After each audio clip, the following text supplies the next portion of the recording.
നിർമാല്യം ദർശിച്ചു നിൽക്കുന്നേരം തോന്നും അണിവാക ചാർത്തും തൊഴേണമെന്ന്. നിർമാല്യം ദർശിച്ചു നിൽക്കുന്നേരം തോന്നും അണിവാക ചാർത്തും തൊഴേണമെന്ന്.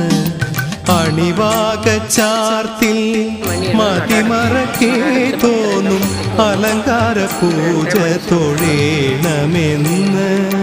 അകതാരിൽ പെരുകുന്നോരീ വിചാരം ഇന്നും ഗുരുവായൂരമ്പലത്തിങ്കൽ മാത്രം. കൃഷ്ണ കൃഷ്ണ ഹരേ കൃഷ്ണ കൃഷ്ണ ഹരേ കൃഷ്ണ കൃഷ്ണ ഹരേ ഗോവിന്ദ. കൃഷ്ണ കൃഷ്ണ ഹരേ കൃഷ്ണ കൃഷ്ണ ഹരേ കൃഷ്ണ കൃഷ്ണ ഹരേ ഗോവിന്ദ.